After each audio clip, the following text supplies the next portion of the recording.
Mike, how you doing, man? Welcome to the podcast. Great to finally have you here. Yeah, likewise. I'm happy to be here. I enjoyed getting to know you thus far. I'm excited. Well, thank you. Thank you very much. Not many guests say that about me. Yeah, Maybe they do. it's been fun. We've just been rapping. Yeah, exactly. Riffing.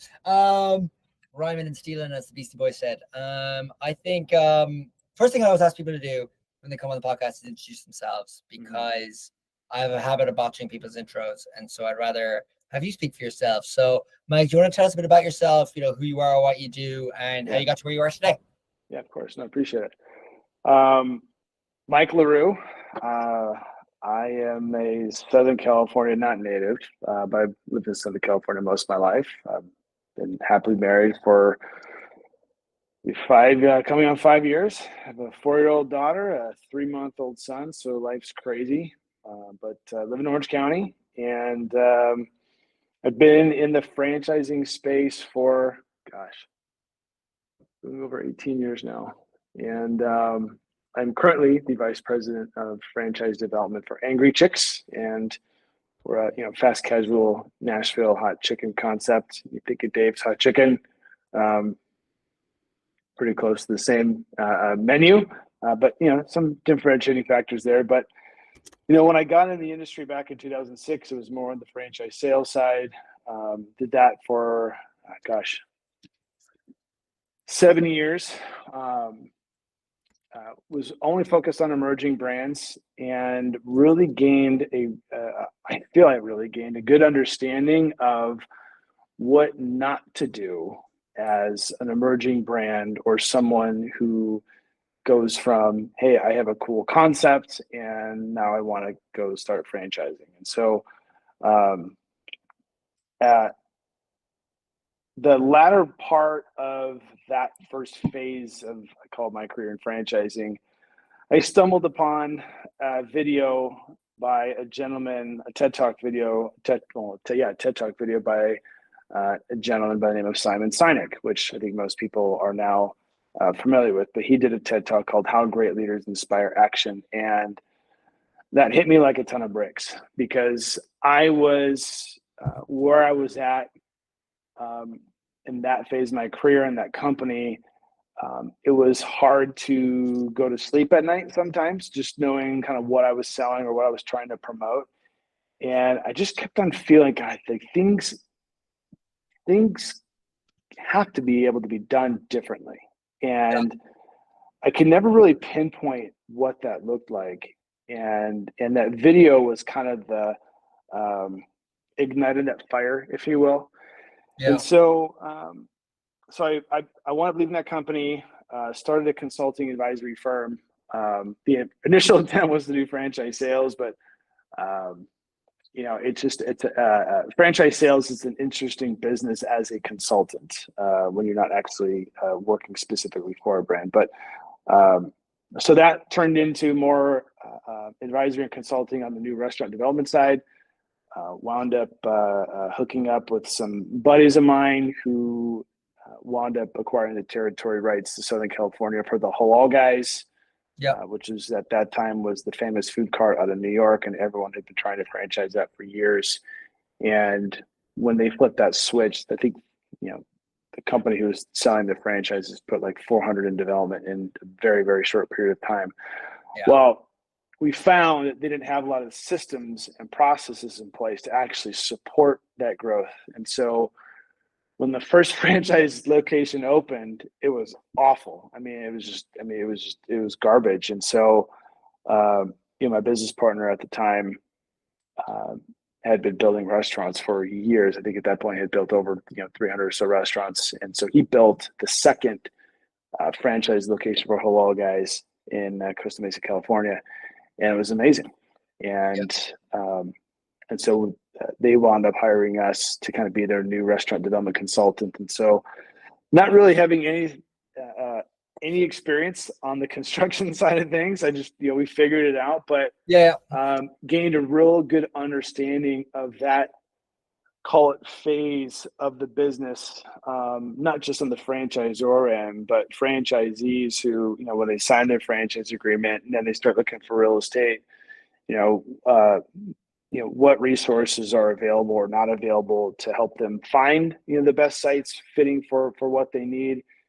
And then once they do find that, what tools are available or not available, which was most of the time at that point, that would guide them through that process from, submitting plans to an architect, doing the drawings, submitting to an architect, going through permitting, and then obviously going through construction to the final, getting their certificate of occupancy and then opening. And so I was thrown into the fire, gained a really, really, really good understanding of that business, and found that more often than not, that's a missing component as far as a knowledge base, both on the franchisor or franchisee end. And that's a big, I think, part of like a franchisee, if they don't know how to evaluate bids from a DC, they could get screwed and they wouldn't even know it. And so worked with them, helped brands kind of go that franchising route, doing it with more of a purpose-driven approach. And then the pandemic hit. Things kind of slowed down, which I was fortunate enough.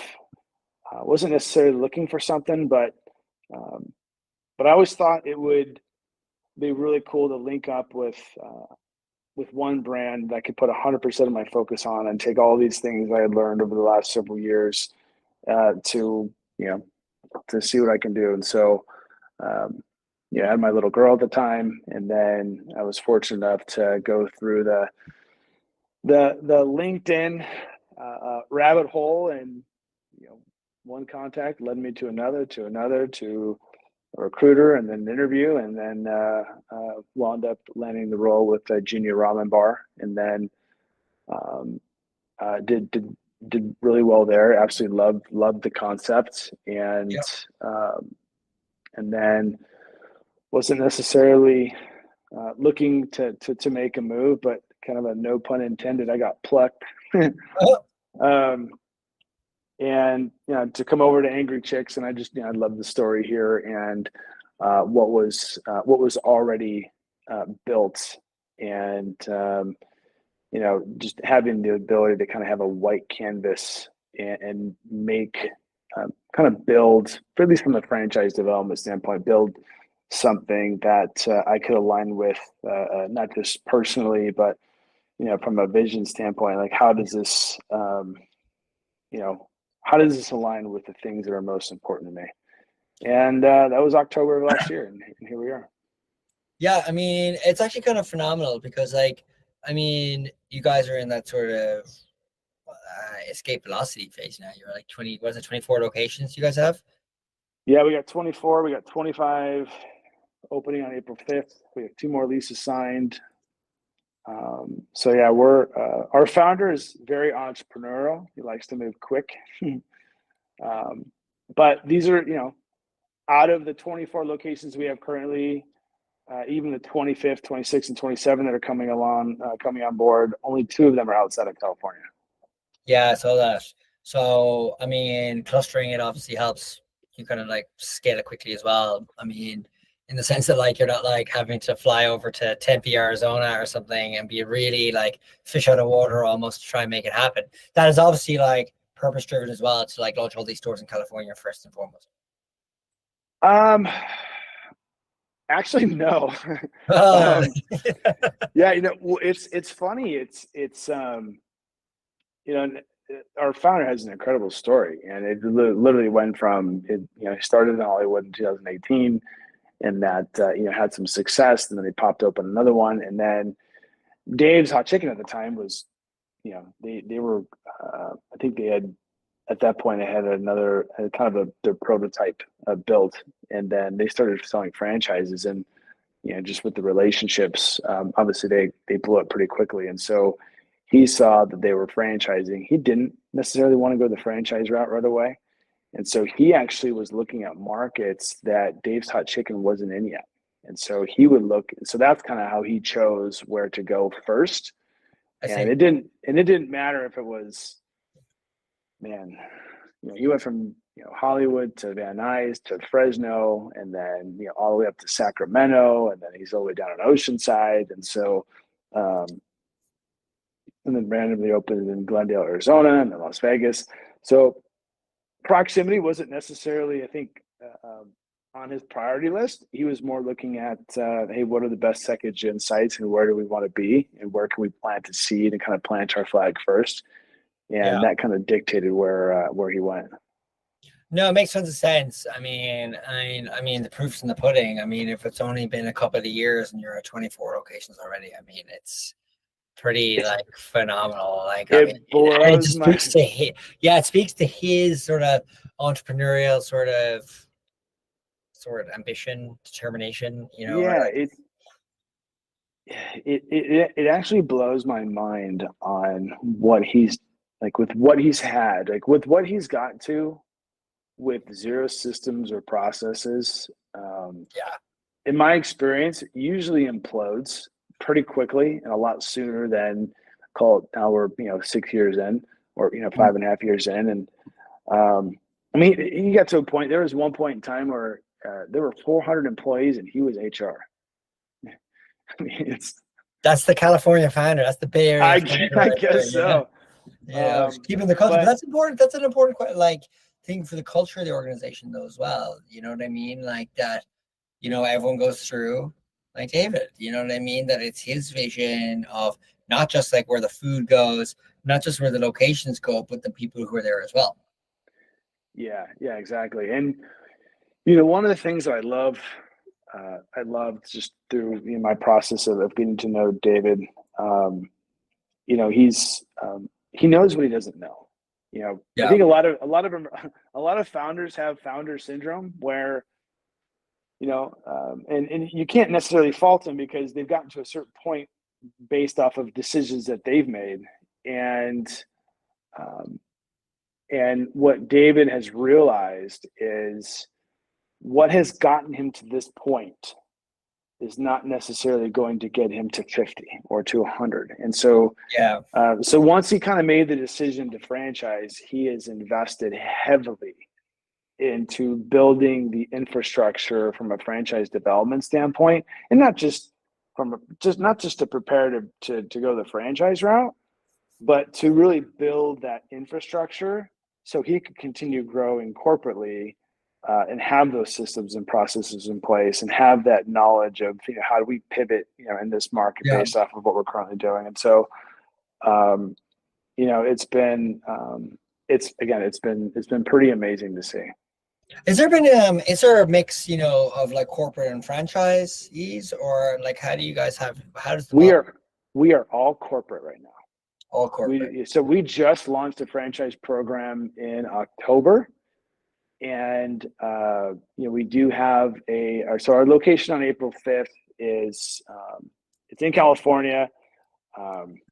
It is technically it's a franchise location, but there's some just personal circumstances there. But yeah, it's all corporate. Interesting. I mean, that's kind of awesome in the sense that like it gives you guys real control over the entire brand experience directly from HQ. So I presume that's also like deliberate on your strategy and David's side, just to like really kind of drive home the vibe of the dining experience, so to speak. You know what I mean? Like full control over it. Yeah, what's interesting is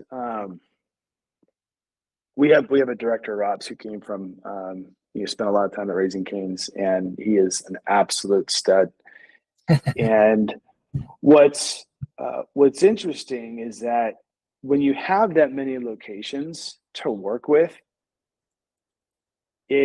although it's a lot of work, you get a really good understanding of where you're at and where you need to be from an ops standpoint, from a how's the back of house. Are they efficient? Is it not efficient? And so you always say it's like we're like a freight train going 80 miles an hour, and we have to completely redo the exterior, but we can't stop the train. And so it's when you go from one it's when you go from one restaurant to two. Well, obviously, opening just your first is hard. Yeah. Going from one to two, going from two to five, five to 10, you're going to hit different challenges at each benchmark that you wouldn't have seen prior. And so, I think what it's done for us, and that this is important, especially to a lot of the multi-unit groups, because a lot of times someone says, okay, well, what is your labor structure, not just within the four walls, but within like the G&A, like what does that look like with 10 locations? Like how many DMs or how many regionals do you need?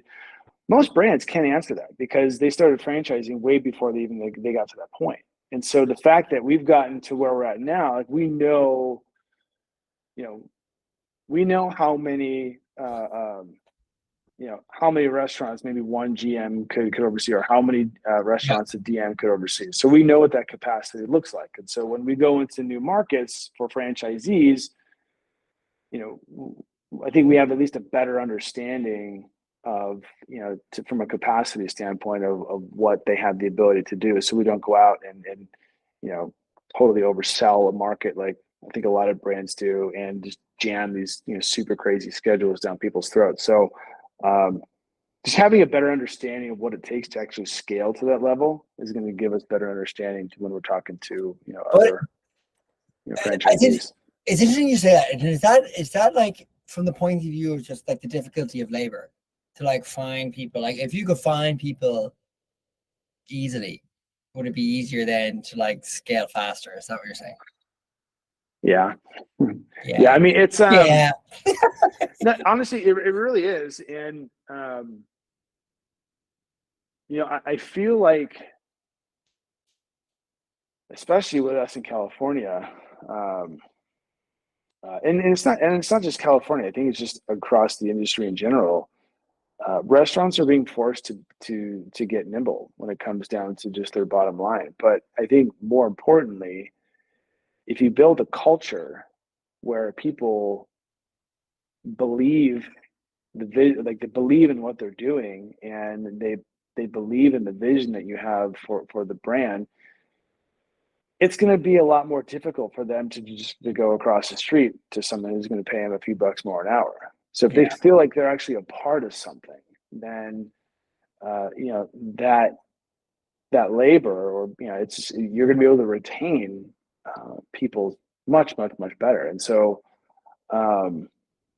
finding it is obviously tough finding good people, and it can be even tougher keeping them. Well, I guess it's interesting. I mean, in California as well, you're in a unique position where minimum wage is now scuttle the marketplace for talent in a way that we're not quite sure how to work out. So I guess knowing that retention is such a big deal, but knowing also that labors that are just a line item on your P&L, it's like an interesting kind of quandary to kind of find yourself in particular as minimum wage changes in California. Yeah, it's funny. It's just the restaurant industry in general is so resilient. I mean, everyone was forced to get super creative during COVID. Yeah. And so I think we're kind of at that point now where we got to be creative again. And, with the minimum wage going to $20 an hour, in the bill, basically it's $20 an hour for anyone who has over 60 locations. But the problem with that is if you don't have 20 locations and you're paying the guys in the kitchen $16 an hour, they're going to go across the street to the company that's going to be forced to actually. And so technically it's everyone's being kind of forced to raise to $20 an hour. And so the discussion is, this is going to hurt a lot of brands. I mean, there's going to be a lot of consolidation. A lot of the bigger franchisees are going to be hurt. I mean, you look at, I think it was just within the last couple of months where I think it was like Pizza Hut or Domino's just lost like just a ton of drivers. And so I think the discussion is obviously around, okay, well, how do you slash labor? I think the more important discussion is, okay, where do you find where else can you find money to actually mitigate that that increase in cost? And over the last several months, it's going back to vendors, going back to your suppliers, and they're we're, from what I understand, we're at a position right now in the industry where it's like vendors and suppliers are actually now willing to negotiate. So going back to your vendors, negotiating pricing. Yeah. We actually we have a supply chain consultant. We're very fortunate to where we already paid our hourly guys super high, and so the impact is that to our overall payroll is actually not going to be that significant, thank God. Yeah. But with that said, we went and the impact that we're making by going back and renegotiating with our vendors is actually going to completely offset the increase in payroll that we have. So it's a complete wash. And so so I think there's ways to do that, and then just making your employees get creative, whether it's profit sharing. Like, I'm a huge proponent of profit sharing within the four walls. But it's not just, hey, here's a for full service restaurants, obviously there's tips. With quick service or fast casual, obviously it's have tips. It's more on a profit standpoint. But when you can actually bring awareness to, hey, here's $100. It's not just, hey, here's $100. It's here's where your hourly. You just went from $19 an hour to $23 an hour, or the math probably doesn't add up, but bringing that awareness is actually is making a huge difference. Because I think the fear is, how do you retain employees now? Because if we don't kind of keep up to what's being mandated, then you're going to start losing staff. And obviously, when you start losing staff, your service diminishes, and you were saying that it will affect bigger boys, but then at the same time, I mean, are they not able with like a larger? I would have thought that a smaller franchise group or a smaller group would have a bigger impact. This type of law would have a bigger impact on their sort of bottom line than someone larger that would be able to maybe like offset some of those costs, so to speak, or figure out how to, you'd think. So who do you think this will affect more, and who will it benefit? I mean, I do feel there's more flexibility on the for the larger guys, but there's certain elements to that where it may not be so simple. I mean, it depends on what their debt service is at. It depends on what margins they're already currently running. Like, if they're already running like razor thin, that's going to have a huge impact. I mean, look at I think Sweetgreens came out with the article a couple weeks ago. I mean, they haven't turned a profit yet. So, I mean, obviously they're a different situation, but on the within the four walls, I can't remember what the margins they're running. They can kind of offset that. The smaller guys that might be running, they have 1, 2, 3, 4 restaurants, and their margins aren't that great. Depending on what they're currently paying their employees is going to determine how much of an impact it's going to have on them. Like, again, for us, the overall impact to our payroll and to our bottom line isn't that significant because we were already paying people pretty high. Yeah, exactly.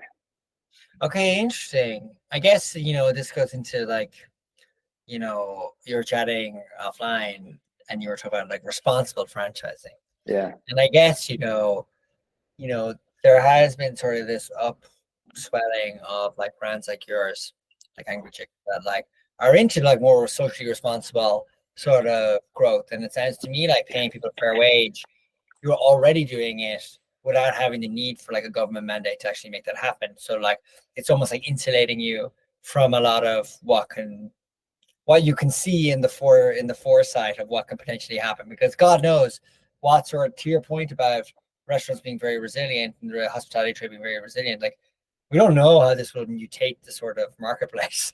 Like we have an idea, but like nobody really knows like what. I think kind of the whole country is watching California now. I mean, like, okay, what impact is this going to happen? I do recall that it also excludes types of bakeries because doesn't El Presidente of California I don't know. You know, it's the political particular there's machinations that going on in the exemption. background? Apparently Exemption for bread. apparently Panera Bread they had an exemption, and then I think our governor said that they weren't exempt, and then they were exempt, but now that they came out and said they are going to pay their employees up. But I mean, at the end of the day, regardless of whether or not who's exempt, if I work at a bakery and I'm making $16 an hour, and my buddy's working across the street at someone who's kind of forced to go to that $20 an hour. I mean, that guy's going to, I mean, $4 more an hour is, Huge. that's a huge increase. So I'm going to bounce. I'm going to go somewhere else that's going to pay me, $20 an hour. And so, those who are exempt, like, I think it sounds good, but I think the overall impact, I think it's just going to affect everybody. What's crazy though is, and it's like, where does it end? Before it was like to the 15 and 16, and it's like now it's at 20, but now they're already talking about when is it going to raise to like 22? And I heard this. I'm a part of a group with a bunch of guys that are associated or sit on the board of the California Restaurant Association. And right now they're trying to slip in into the bill another where basically every QSR restaurant is going to be forced to have a security guard.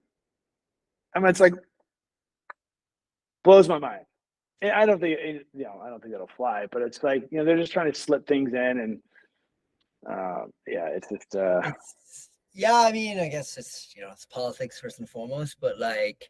It is interesting because in one sense, thinking that places everywhere needs a security guard, I mean, maybe, but not everywhere. I should that not business. And then obviously the minimum wage thing is interesting because I mean, I'm no expert on it myself. So like my opinion is kind of rather uninformed, but like you said, the competitive nature of raising that price, if some companies are exempt from it, they'll just move it'll create this mutated like hiring marketplace. I think for sure. I think there'll be some weird exits and weird intros of people from certain elements of, like we were just talking there, if you're in a bakery, like why would you stay at 16 an hour when you can go across the street and go into like a Jack in the Box and get paid whatever dollar other an hour?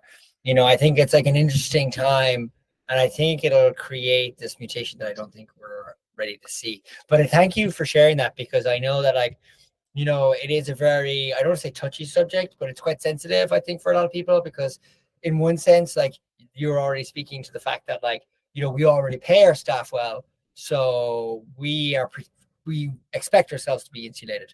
There are other businesses that are not doing that are probably staring on the barrel of this going, oh my God, how is this actually going to affect our runway? And how's this going to affect like our margin? And it is a colossal sort of law that is coming into place in the sense that like this is happening. It's not like a pipe dream anymore, and it's going to have exactly. And that's why I talk about it in a sort of mutated evolution kind of space, because it's like we kind of know what it's going to do, but we also don't really know, like in the sense, like to your point about restaurants not starting being resilient, like we didn't know what would happen during COVID, for example, to hospitality.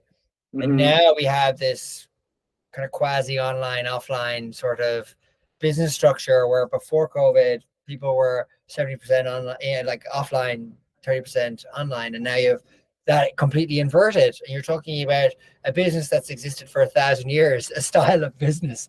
And within 3 years now, more people have just started opting for food on their phone than actually going into the restaurant experience and really experiencing like the whole point of being in a restaurant in the first place. It's very unique in the sense that like, what is the version of this now going to happen in California?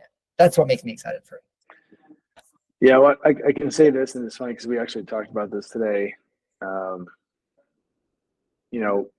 We're very fortunate where, most of our locations outside of 2 are actually not drive-through. And I think, during COVID, everyone wanted to kind of go this drive-through route. And I think similarly to the whole idea of ghost kitchen, virtual kitchens, um, it's obviously it's an important element to an actual, I think, brick and mortar. But I think when you get to a point to where you start losing that personal community, that personal element of connecting with your guests, you're going to eventually just become a commodity. And I think with right now with AI and with kiosks, some I hear are doing it right. Some are here are trying to reduce staff, and we're kind of at the point where it's like, hey, let's double down on the customer experience, because it doesn't matter what type of technology is going to come out. People are going to crave personal interaction, and that's why everyone who had the opportunity to sell food once COVID once restaurants started to open up, I mean, people just wanted to get out. And so that'll never change. And, I could see the direction that we're going now could go maybe a little too far, but then it's going to kind of come back. Just kind of like what you saw with like virtual, like the virtual kitchens and ghost kitchens and whatnot. It's interesting you say that. I had the CEO of Shucking Shack Oysters on this podcast. Yeah. And JW, shout out to JW, as a legend. And we were talking, it was actually very real, it was real talk. And we were talking about like online, and like the only, as close to the online they get is literally curbside, which they were prepared for, but they don't do any third party, he was telling me. And he's like, we want you to come into our restaurant. That is the purpose of why we exist. And he was so adamant about that. It was like, you come for the beers, you come for the food, you come for the sports, you come for the vibe. And it's like, that's why you come. And like, we were talking a lot about like, you want to order a hot dog on Uber Eats or on DoorDash. It doesn't matter what the brand you're ordering from. Somebody wants to order a chicken sandwich. Like, you're like, Angry Chickz is there against every other person who sells a chicken sandwich. And it's like, people are flicking, and whether they're cognizant of the brand or not, they're just looking for a chicken sandwich. And I think it kind of, my personal take is, I think it kind of devalues like a brand on those apps, because I'm like, you want a chicken sandwich? Do you mind where it comes from?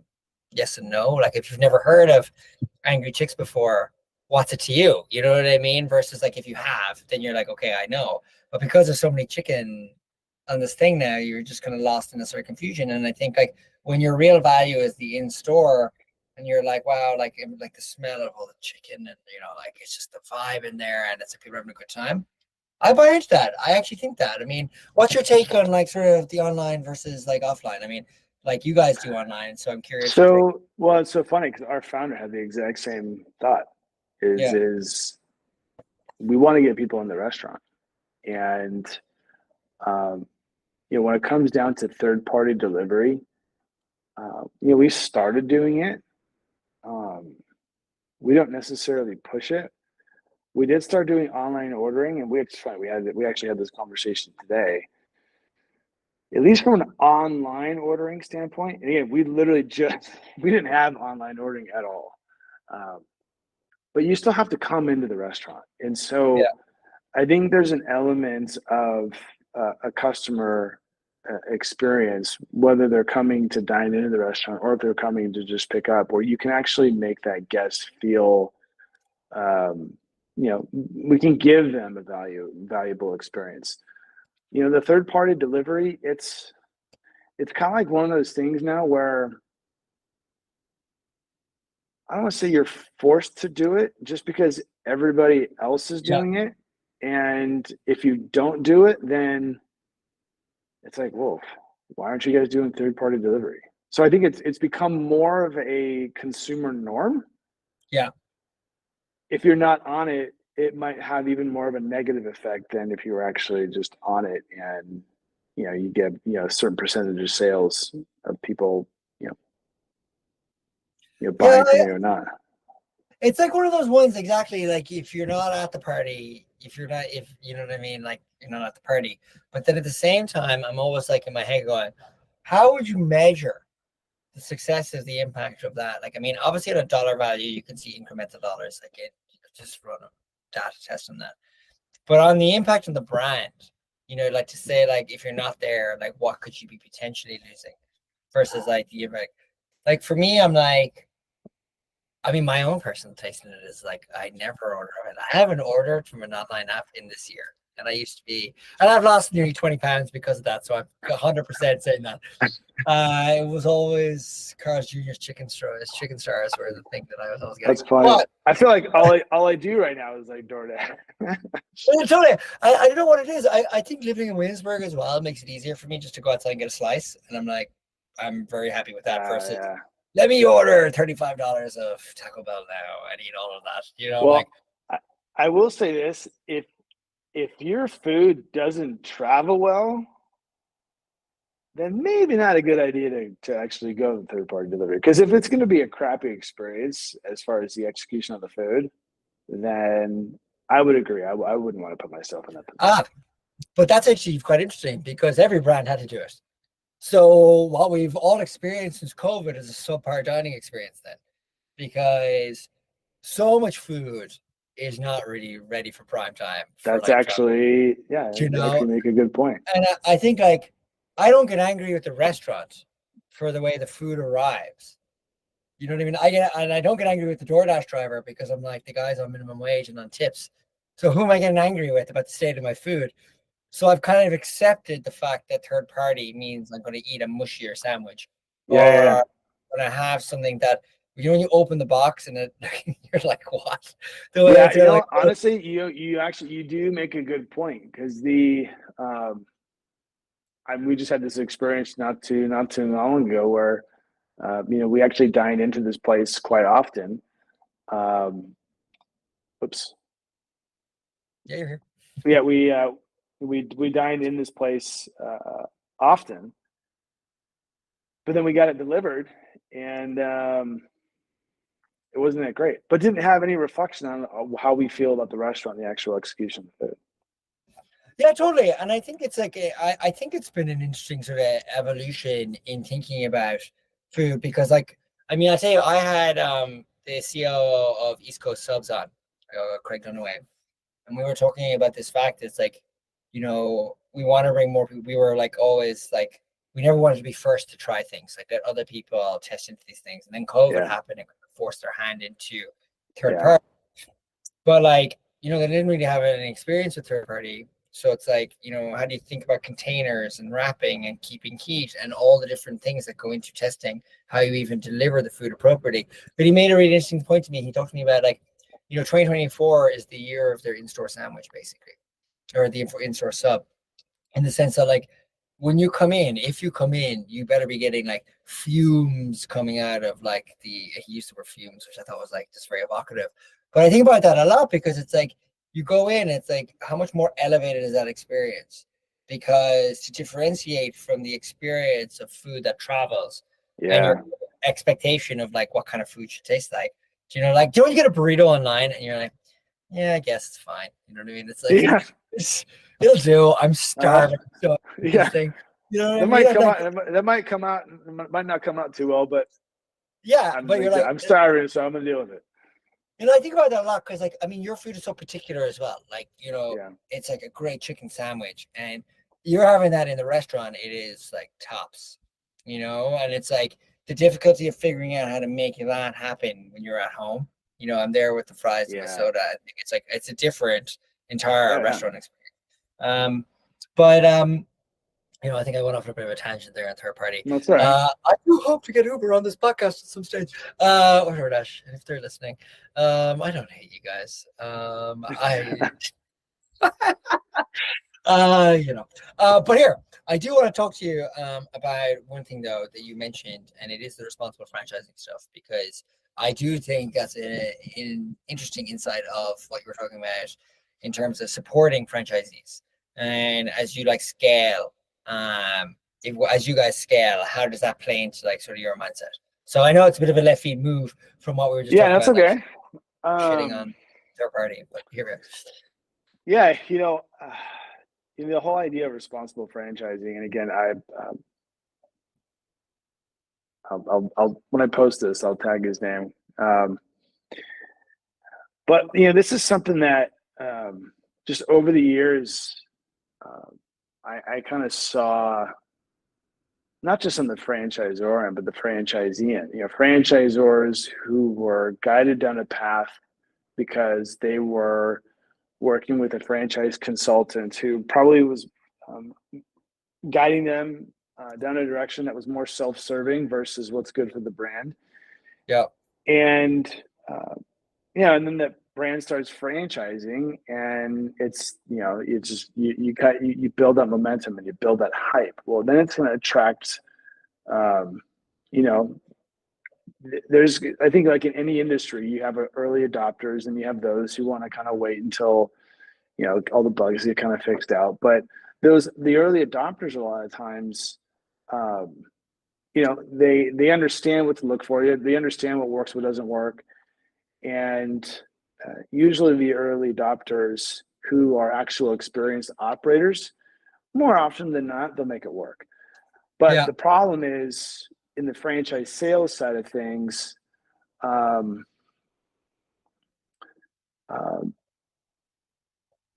when you have someone who's getting paid and their compensation is driven by selling franchises, they're more concerned, technically speaking, about feeding their family versus what's good for the brand. I like to break things down. Is it good for the brand? Is it good for the market? And is it good for the franchisee? And a lot of times it's an emotional transaction because you have this new hot brand, and we're going to sell 1,000 units. We'll be 1,000 units in 10 years. I feel like 1,000 is like always like the number for some reason. But then when that franchisee comes in, and they may not be fully qualified, they may not be restaurant people. You can say, oh yeah, we're going to require you to hire a GM, but that's not going to happen, technically speaking, until they get to the point where they sign a lease and then they have to go hire a GM. And so now you have someone who is not really a restaurant person with a franchisor who isn't really built and set up to actually franchise successfully.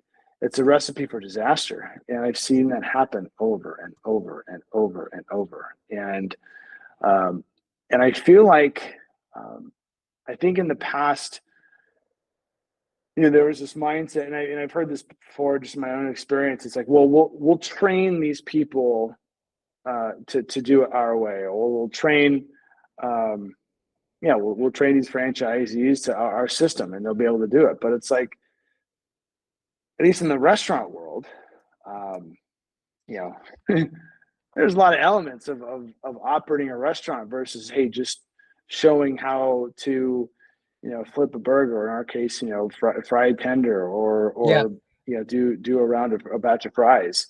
There's the labor, and there's managing overtime and your hours and supply chain costs. And so there's so many different intricacies to the actual operations of a restaurant within the four walls. More often than not, that's never figured out. And those are the elements that will, from a financial perspective, that'll make or break somebody. And so why feel like, fall into this trap then? Like I'm listening to you say this, and it seems so obvious to me. But why? I didn't, in the sense as the innocent bystander here, I'm like, surely, like, people should like avoid at all costs. But like, but people find themselves in this hole. It's a great question. So,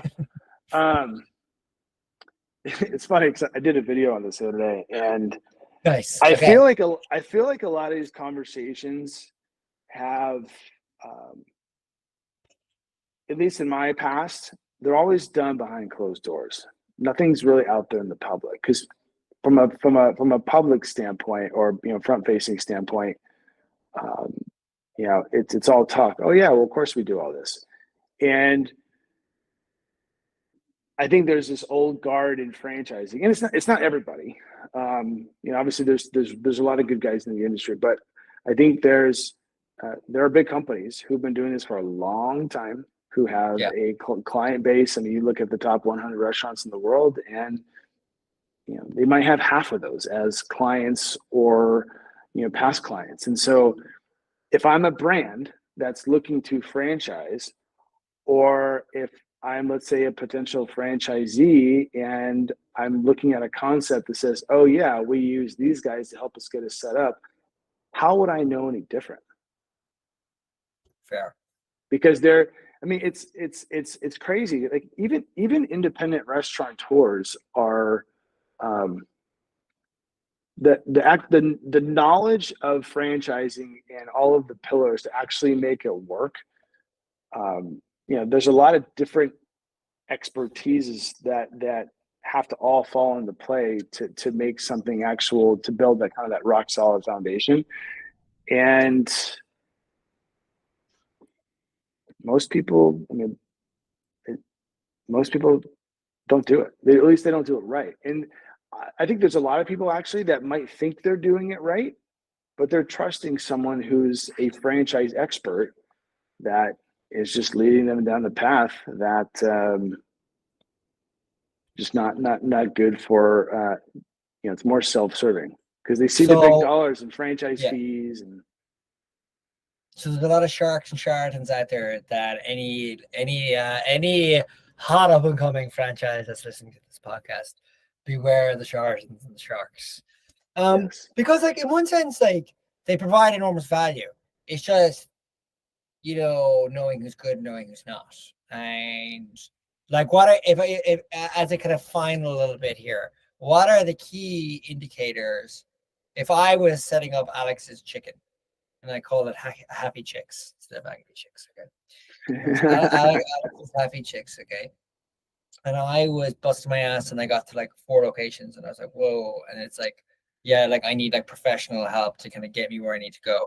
What would be like red flags in terms of things that you would say like people should like watch out for if they were meeting or consulting with these types of franchise consultants? The thing that comes to mind if they're trying to push you to start selling franchises as quick as possible. Which is interesting because it works for some people. I mean, obviously, we've seen guys get to 1,000, like you were saying, like that number can be attainable. And it does, but I also feel too that a lot of it depends on there's certain scenarios like there's another hot chicken concept out there. I mean, Dave's Hot Chicken. I mean, Bill Phelps is, obviously he has a track record of successfully, scaling and growing brands quickly. And when you actually have a track record, that's kind of an outlier, but most cases do not really fall into that category. And so, when someone is at that kind of 4 locations, the reason why they start thinking about franchising is people start coming to them and say, hey, like, I love what you're doing. I would love to be open one of these in my, hometown.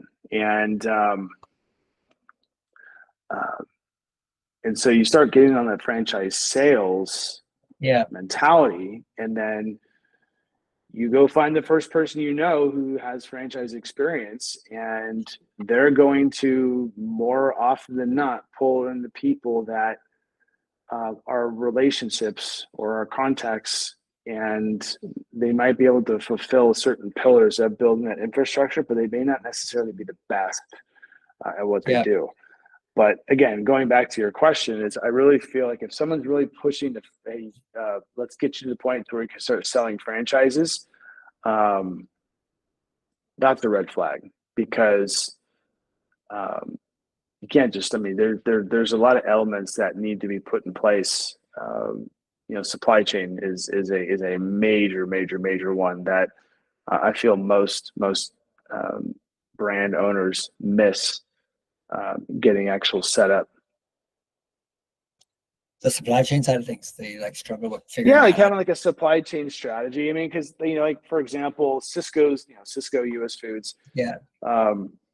If you're running food costs at a certain level and you have 4 locations in an area, well, Cisco or US Foods or really any distributor or supplier is going to have a certain minimum volume in that region to be able to get shelf space to supply everything that you need. So what happens a lot is someone's excited And they have Joe Schmo who decides he wants to open one 1,500 miles away. Franchisor says, yes, awesome. We have our first franchisee. The guy opens and his food costs are 15 points higher. It's like, well, what happened? Yeah. And so, just having that knowledge and that strategy in place of, hey, you have that discussion with Cisco early on. Say, hey, this is what we project over the next, 5, 6, 8, 10 years. Understanding what their minimums are. So if you do go into a market, you do like a 3 to 5 unit development deal because that's going to fulfill the volumes that you're going to need. And just kind of building that strategy from the onset. And brands do it. They do put that strategy in place. They do set it up right, but most don't. Yeah, it's interesting. I mean, I guess, that separates good from great, though, is this kind of knowledge, but I guess like the red flag of like somebody. So you're saying anybody willing to take like a franchise like 1,500 miles away? It's like, yeah, it's not going to work if you can't get the food. Yeah, they don't make any money. Like, but again, there are certain outliers. I mean, I'm sure I'll get some. I'll get some. Someone will send me a message and probably send me 1 or 2 examples that completely contradict what I'm saying. But it's more often than not, for sure. Yeah, I mean that makes sense, and I think it's kind of a great little topic for us to end on, given that we've absolutely crushed this discussion. I have to say, got a bit over. No, that's all right. But Mike, here, man, honestly, you're a legend. Like, thank you so much for coming on, man.